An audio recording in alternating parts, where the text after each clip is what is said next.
여러분, 혹시 지금 이 순간에도 후회하고 계신 말이 있으십니까? 우리는 살아가면서 수많은 말을 내뱉고 그 말들 속에서 때로는 기쁨을 얻지만 때로는 씻을 수 없는 상처와 후회를 남기기도 합니다.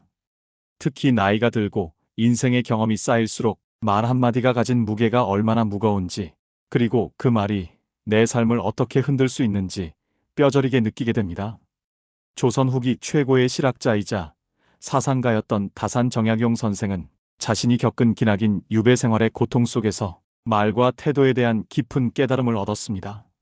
그는 자신의 두 아들에게 보낸 편지에서 입을 다무는 것이야말로 자신을 지키고 집안을 일으키는 가장 큰 지혜임을 거듭 강조했습니다. 젊은 날의 재기와 총명함이 오히려 독이 되어 자신을 향한 수많은 시기와 모함을 불러왔던 것을 다산은 뼈아프게 성찰했던 것입니다. 사람의 입은 화를 불러들이는 문이 되기도 하고 몸을 망치는 도끼가 되기도 합니다. 우리가 무심코 내뱉는 자랑 한마디가 타인의 가슴에 비수를 꽂고 결국 그 칼날이 다시 나에게로 돌아와 나의 노후와 평안을 산산조각 낼 수 있다는 사실을 우리는 너무나 자주 잊고 살아갑니다. 내가 가진 것을 드러내고 싶고 남들에게 인정받고 싶은 욕구는 인간의 본능이지만 그 본능을 다스리지 못할 때 인생의 후반전은 고독과 후회로 얼룩지게 됩니다. 오늘 우리는 다산 정약용 선생의 지혜를 빌려 죽어도 입 밖으로 꺼내면 안 되는 치명적인 자랑 5가지에 대해 깊이 있게 이야기 나누어 보려 합니다. 이 5가지 원칙은 단순히 겸손하라는 도덕적 훈계가 아닙니다. 이것은 험난한 세상에서 나를 보호하고 진정한 인간관계를 유지하며 품격 있는 어른으로 늙어가기 위한 가장 현실적이고 냉철한 생존 전략입니다. 우리가 살펴볼 5가지 핵심 원칙은 다음과 같습니다. 첫째, 나의 재물과 경제적 능력을 자랑하지 않는 것입니다. 둘째, 나의 재능과 지혜를 과시하지 않는 것입니다. 셋째, 아직 이루어지지 않은 미래의 계획을 미리 떠벌리지 않는 것입니다. 넷째, 유력한 사람과의 인맥을 자랑하며 권세를 뽐내지 않는 것입니다. 다섯째, 내가 베푼 선행과 과거의 공로를 입에 담지 않는 것입니다. 본격적인 이야기에 앞서 짧은 일화 하나를 들려드리겠습니다. 옛날 어느 마을에 재산이 많고 학식이 뛰어난 선비가 있었습니다. 그는 마을 사람들에게 존경받고 싶어 잔치를 열 때마다 자신의 곡간을 열어 자랑하고 사람들이 모인 자리에서 자신의 지식을 뽐내며 남들의 무식함을 지적하곤 했습니다. 사람들은 겉으로는 그를 칭송하고 고개를 숙였지만 속으로는 그를 시기하고 미워했습니다. 어느 날 선비가 역모에 휘말려 관아에 끌려가게 되었을 때 그를 변호해주는 사람은 단 한 명도 없었습니다. 오히려 평소 그에게 자존심을 다쳤던 사람들이 나서서 그의 죄를 부풀리고 거짓 증언을 보태었습니다. 결국 선비는 모든 재산을 잃고 초라한 모습으로 쫓겨나며 자신의 혀가 칼이 되어 자신을 찔렀음을 뒤늦게 깨달았습니다. 이 선비의 이야기는 먼 옛날의 전설이 아닙니다. 바로 오늘날 우리 주변에서, 그리고 어쩌면 우리 자신의 모습 속에서 지금도 반복되고 있는 비극일지도 모릅니다. 그렇다면 우리는 구체적으로 무엇을 경계해야 하며 어떻게 말과 마음을 다스려야 할까요? 다산 정약용 선생의 가르침을 통해 그 깊은 지혜의 숲으로 함께 들어가 보겠습니다. 첫째, 나의 재물과 경제적 능력을 자랑하지 않는 태도입니다. 우리는 자본주의 사회를 살아가면서 돈이 가진 힘을 너무나 잘 알고 있습니다. 돈은 생활에 편리함을 주고 때로는 사람 구실을 하게 만드는 중요한 수단입니다. 그래서일까요? 어느 정도 나이가 들고 경제적인 여유가 생기면 은연중에 자신의 부를 과시하고 싶은 유혹에 빠지게 됩니다. 동창회에 나가서 비싼 밥을 사며 생색을 내거나 새로 산 차나 아파트를 화제에 올리며 상대방의 부러움을 즐기기도 합니다. 하지만 다산 선생은 이러한 행동이야말로 자신의 삶을 위태롭게 만드는 가장 어리석은 짓이라고 경고합니다. 상상해 보십시오. 오랜 친구들이 모인 자리입니다. 모두가 비슷하게 출발했지만 누군가는 사업에 성공하여 큰 부자가 되었고 누군가는 정리해고를 당하거나 사업 실패로 힘든 시기를 보내고 있습니다. 이때 성공한 친구가 악의 없이 순수한 마음으로 자신의 성공담을 늘어놓고 내가 밥값은 다 낼 테니 걱정 말하며 지갑을 엽니다. 겉보기에 이것은 호의이고 베품처럼 보입니다. 하지만 그 밥을 얻어먹는 친구들의 마음속은 어떨까요? 진심으로 축하하는 마음보다는 자신의 초라한 처지와 비교되는 비참함, 그리고 알 수 없는 박탈감이 스멀스멀 피어오릅니다. 그 박탈감은 곧 시기심으로 변하고 돈 좀 있다고 유세 떤다는 비난으로 이어지기 쉽습니다. 정약용 선생은 말씀하셨습니다. 재물은 분뇨와 같아서 한 곳에 모아두면 악취가 진동하고 골고루 뿌리면 거름이 된다. 하지만 이 말은 단순히 돈을 쓰라는 뜻이 아닙니다. 내가 가진 재물을 입으로 자랑하는 순간 그 재물은 악취를 풍기는 오물이 되어 사람들을 불쾌하게 만든다는 뜻입니다. 사람들은 당신이 가진 돈을 부러워할 수는 있어도 돈을 자랑하는 당신을 존경하지는 않습니다. 오히려 당신의 돈을 노리고 접근하는 사기꾼이나 당신의 돈을 이용하려는 가짜 친구들만 꼬이게 만들 뿐입니다. 돈 자랑은 꿀단지를 열어놓고 파리떼를 부르는 것과 같습니다. 그 파리떼는 달콤함을 빨아먹을 때는 곁에 있지만 꿀이 바닥나면 언제 그랬냐는 듯 떠나버릴 것입니다. 또한 돈 자랑은 타인의 불행을 자극하는 잔인한 행위가 될 수 있습니다. 당신에게는 가벼운 쇼핑이나 여행 이야기일지 몰라도 누군가에게는 당장 내일의 생계를 걱정해야 하는 상황에서 가슴을 후벼 파는 날카로운 칼날이 될 수 있습니다. 나의 풍요로움이 타인의 결핍을 조롱하는 것처럼 비치지 않도록 우리는 항상 조심하고 또 조심해야 합니다. 그렇다면 우리는 어떻게 해야 할까요? 돈이 많을수록 입은 닫고 지갑은 조용히 열어야 합니다. 내가 밥을 샀다면 그 사실조차 잊어버리는 것이 좋습니다. 이번에는 운이 좋아서 내가 사는 거야라며 나의 능력이 아니라 운으로 돌리는 겸손함이 필요합니다. 비싼 물건을 샀더라도 남들이 묻기 전에는 먼저 이야기하지 말고 물어보더라도 오래 쓰려고 큰맘 먹고 장만했어라며 사치를 부린 것이 아님을 에둘러 표현하는 지혜가 필요합니다. 진정한 부자는 돈으로 자신을 치장하는 사람이 아니라 검소한 태도로 타인을 배려하며 그 넉넉함으로 사람의 마음을 얻는 사람입니다. 여러분의 노후가 돈 냄새가 아닌 사람의 향기로 가득하기를 바란다면 통장의 잔고는 비밀로 남겨두고 마음의 여유만을 나누어 주십시오. 둘째, 나의 재능과 지혜를 과시하지 않는 태도입니다.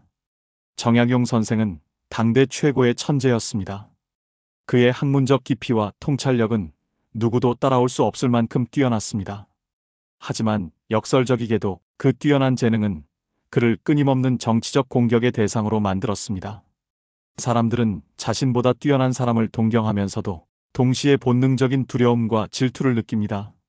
특히 조직 생활이나 사회적 관계 속에서 혼자만 돋보이는 재능은 주변 사람들을 불편하게 만들고 결국 모난 돌이 정 맞는다는 속담처럼 공동체의 공격을 받게 됩니다. 예를 들어보겠습니다. 직장이나 모임에서 회의를 하거나 대화를 나눌 때 남들이 미처 생각하지 못한 기발한 아이디어를 내거나 남들의 잘못된 정보를 바로 잡아주는 사람이 있습니다. 물론 그 사람의 말이 논리적으로 옳고 문제 해결에 도움이 될 수도 있습니다. 하지만 매번 나서서 자신의 똑똑함을 드러내고 다른 사람의 의견을 무시하거나 가르치려 든다면 주변 사람들의 반응은 어떨까요? 처음에는 똑똑하다고 칭찬할지 모르지만 시간이 갈수록 잘난 체 한다, 재수 없다는 뒷담화의 주인공이 될 것입니다. 사람들은 자신이 틀렸다는 것을 인정하기 싫어하며 자신의 무능함이 드러나는 것을 극도로 꺼립니다. 그런데 누군가가 나의 부족함을 계속해서 들춰낸다면 그 사람이 아무리 옳은 말을 해도 감정적으로는 적대감을 갖게 되는 것이 인간의 심리입니다. 정약용 선생은 유배지에서 아들들에게 이렇게 당부했습니다. 미수, 즉 눈썹이 아름다운 사람은 그 눈썹 때문에 화를 입을 수 있다. 재주가 뛰어난 사람은 자신의 재주를 깊이 감추고 마치 어리석은 사람처럼 보여야 한다. 이것이 바로 도광양회, 자신의 빛을 감추고 어둠 속에서 힘을 기르는 지혜이다. 다사는 자신의 천재성이 오히려 자신을 찌르는 칼이 되었음을 뼈저리게 느꼈기에 자식들에게는 철저하게 겸손하고 자신을 낮출 것을 주문했습니다. 날카로운 송곳은 주머니 속에 있어도 뚫고 나오는 법입니다. 굳이 내가 꺼내어 휘두르지 않아도 진정한 실력은 사람들이 먼저 알아봅니다. 스스로 똑똑하다고 믿는 사람일수록 남의 말을 경청하지 않고 자신의 주장만 고집하기 쉽습니다. 하지만 세상에는 나보다 뛰어난 사람이 얼마든지 있으며 설령 내가 남보다 조금 더 안다고 해서 그것이 상대를 무시할 권리가 되는 것은 아닙니다. 진정한 지혜는 내가 아는 것을 자랑하는 것이 아니라 내가 모르는 것이 무엇인지를 아는 것입니다. 그리고 내가 가진 지식을 남을 제압하는 무기가 아니라 남을 돕고 세상을 이롭게 하는 도구로 사용하는 것입니다. 일상에서 이 원칙을 적용하려면 아는 척하고 싶은 순간에 3초만 멈추십시오. 누군가 틀린 이야기를 하더라도 치명적인 문제가 아니라면 굳이 면전에서 지적하지 마십시오. 아, 그렇게 생각할 수도 있겠군요라며 넘어가거나 나중에 조용히 따로 이야기해주는 배려가 필요합니다. 자신의 재능을 뽐내기 위해 무대에 오르려 하지 말고 남들이 빛날 수 있도록 조명을 비춰주는 역할을 자처하십시오. 그러면 사람들은 당신의 겸손함 속에서 진짜 실력을 발견하고 당신을 진정한 어른으로 존경하게 될 것입니다. 똑똑한 사람은 적을 만들지만 지혜로운 사람은 친구를 만듭니다. 여러분의 재능이 외로움이 아닌 사람을 얻는 자석이 되기를 바랍니다. 셋째, 아직 이루어지지 않은 미래의 계획을 미리 떠벌리지 않는 태도입니다. 우리는 흔히 새로운 목표를 세우거나 좋은 기회가 찾아왔을 때 벅찬 마음을 주체하지 못하고 주변 사람들에게 이야기하곤 합니다. 나 이번에 주식으로 대박날 정보를 얻었어. 우리 아들 이번에 대기업 합격할 것 같아. 내년에 내가 이 사업을 시작하면 큰 돈을 벌 거야. 이렇게 미리 말해버리면 기분이 좋아지고 마치 이미 성공한 것 같은 착각에 빠지기도 합니다. 하지만 다산 선생은 일이 성사되기도 전에 입 밖으로 내는 것은 일을 그르치는 지름길이라고 경고합니다. 여기에는 몇 가지 중요한 이유가 있습니다. 첫째, 말에는 에너지가 있습니다. 내 안에 응축되어 일을 추진해 나갈 에너지가 말로 뱉어지는 순간 흩어져 버립니다. 비밀스러운 결심과 묵직한 실행력이 필요한 시점에 떠벌리고 다니느라 힘을 다 써버리면 정작 중요한 순간에 뒷심이 부족해집니다. 밥을 지을 때 뜸이 들기도 전에 솥뚜껑을 자꾸 열어보면 설익은 밥이 되는 것과 같은 이치입니다. 둘째, 주변의 방해와 시기입니다. 내가 어떤 일을 계획하고 있다고 말하는 순간 그것을 듣는 사람들 중에는 진심으로 응원하는 사람도 있겠지만 내가 과연 할 수 있을까? 요즘 경기가 안 좋은데 망하면 어쩌려고 하며 부정적인 말을 쏟아내거나 심지어 뒤에서 일을 방해하는 사람이 생길 수도 있습니다. 사람의 마음은 간사해서 남이 잘 되는 꼴을 못 보는 심리가 숨어 있기 때문입니다. 셋째, 자신의 퇴로를 차단하는 위험입니다. 호언장담을 했다가 만약 일이 잘못되면 어떻게 될까요? 실패의 아픔에 더해 꺼봐, 내가 안 된다고 했지? 허풍만 떨더니 꼴 좋다는 비웃음까지 감당해야 합니다. 스스로 뱉은 말이 족쇄가 되어 실패를 쿨하게 인정하고 다시 일어서는 것을 어렵게 만듭니다. 신뢰를 잃는 것은 덤입니다. 정약용 선생은 말씀하셨습니다. 물은 이를 꾀할 때는 비밀을 지키는 것을 가장 중요하게 여겨야 한다. 일이 성사되기 전에는 누설하지 말 것이며 성사된 후에도 자랑하지 말라. 이것은 단순히 미신적인 이야기가 아닙니다. 일을 대하는 진중한 태도와 변수가 많은 세상에서 리스크를 관리하는 지혜입니다. 예를 들어 자녀의 입시나 취업 문제를 생각해 봅시다. 아직 결과가 나오지도 않았는데 우리 애는 무조건 합격이야라고 동네방네 소문을 냅니다. 혹시라도 결과가 좋지 않으면 부모의 섣부른 자랑 때문에 아이는 더 큰 수치심과 상처를 받게 됩니다. 또한 투자의 경우도 마찬가지입니다. 이거 확실한 정보야라고 떠들고 다니다가 손해를 보면 나만 망하는 것이 아니라 나를 믿고 따른 지인들까지 함께 구렁텅이로 몰아넣게 됩니다. 입이 가벼우면 책임의 무게는 천근만근으로 돌아옵니다. 현명한 사람은 결과를 보여줄 뿐 과정을 떠벌리지 않습니다. 계획은 머릿속에, 다짐은 가슴속에 간직하고 오직 묵묵한 실천으로 증명해야 합니다. 침묵은 당신의 계획을 보호하는 가장 단단한 갑옷입니다. 모든 것이 확실해지고 도장을 찍고 내 손에 결과물을 쥐었을 때 그때 조용히 미소 지어도 늦지 않습니다. 아니, 오히려 그때조차 겸손하게 운이 좋았습니다라고 말하는 것이 다음의 행운을 불러오는 비결입니다. 여러분의 꿈이 수다로 흩어지지 않고 현실이라는 열매로 맺어질 수 있도록 입보다는 발을 더 많이 움직이시기를 바랍니다. 넷째, 유력한 사람과의 인맥을 자랑하며 권세를 뽐내지 않는 태도입니다. 사회생활을 하다 보면 나 누구랑 친해? 내가 아는 형님이 국회의원이야. 이번 일은 내가 전화 한 통이면 해결해 줄 수 있어. 이런 식으로 인맥을 과시하는 사람들을 종종 봅니다.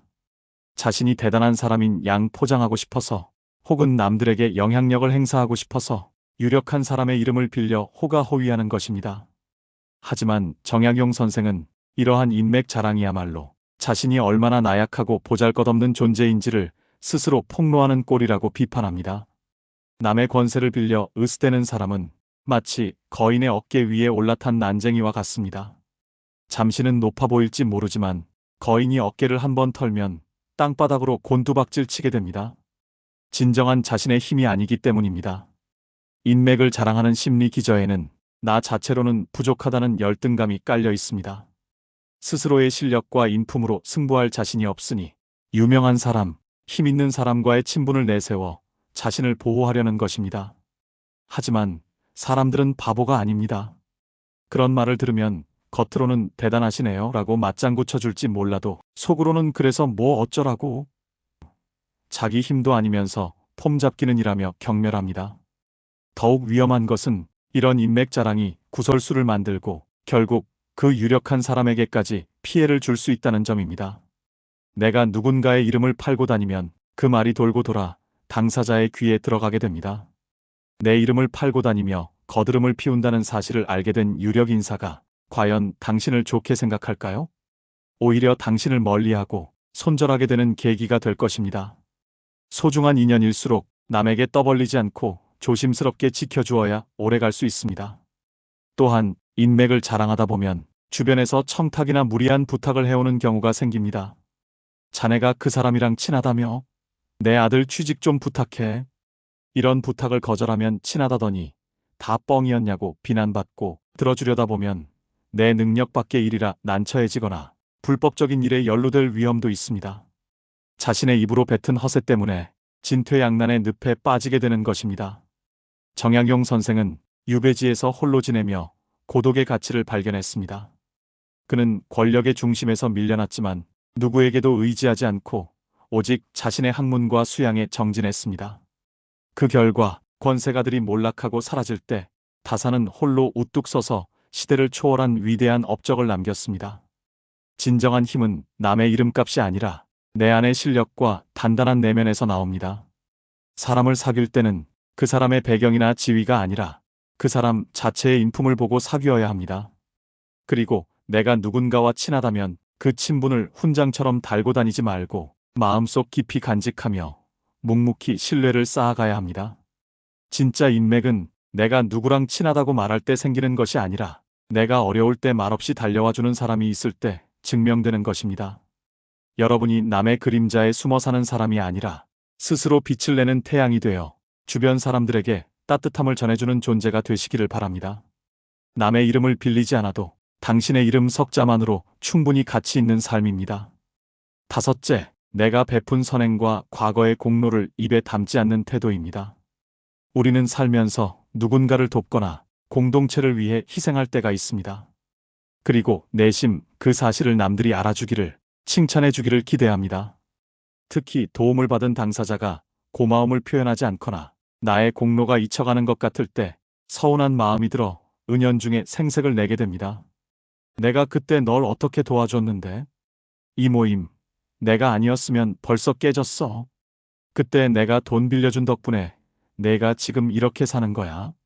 하지만 정약용 선생은 선행을 베풀고 나서 그것을 입 밖으로 내는 순간 그 선행은 빚독촉으로 변질되고 쌓아 올린 덕은 순식간에 사라진다고 경고합니다.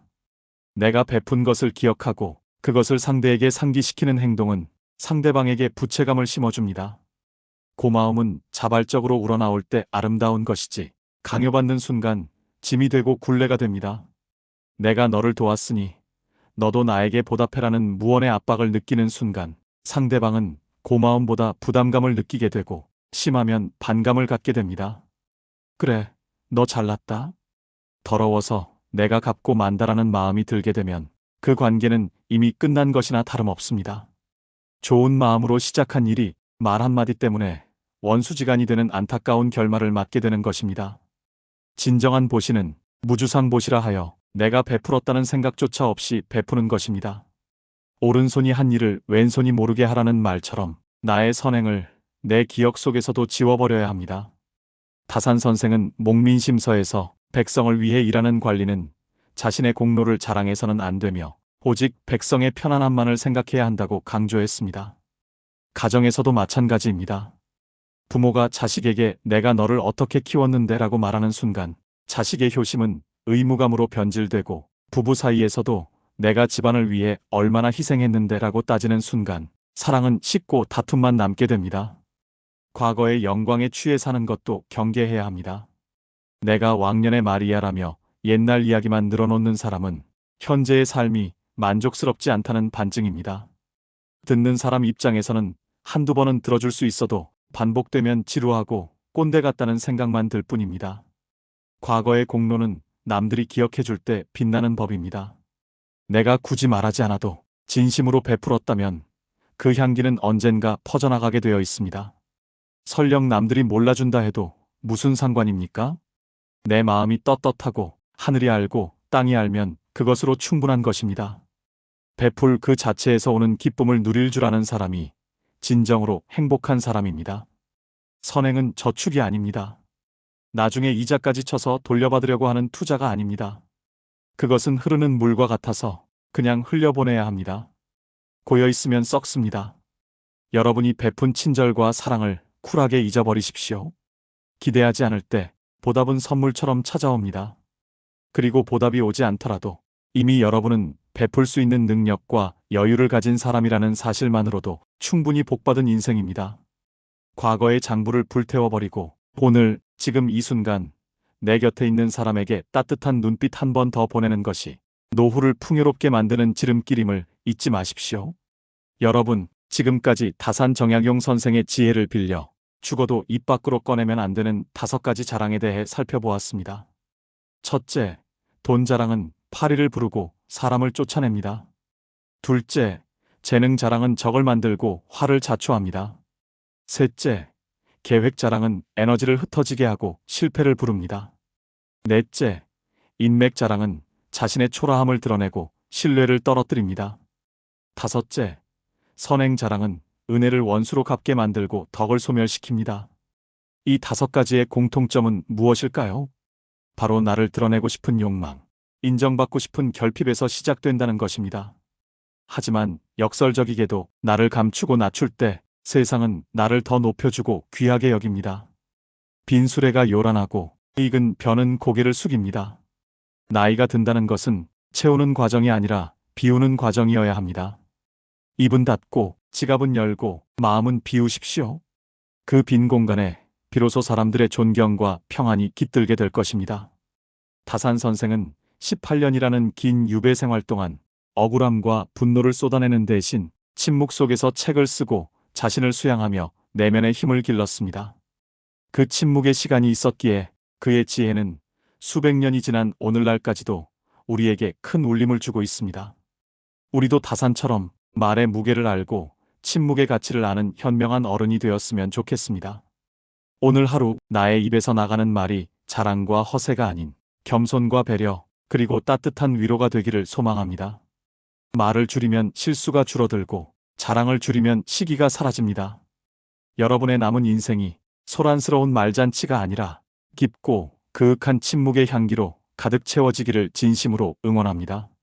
오늘 들려드린 정약용 선생의 지혜가 여러분의 마음에 작은 쉼표가 되었기를 바랍니다. 이 이야기가 여러분의 삶을 조금 더 단단하고 평온하게 만드는데 도움이 되었다면 구독과 좋아요로 함께 해주십시오. 여러분과 함께 지혜를 나누며 늙어가는 이 시간이 저에게는 가장 큰 기쁨입니다. 다음 시간에도 가슴을 울리는 따뜻한 이야기로 찾아오겠습니다. 감사합니다. 평안한 하루 보내십시오.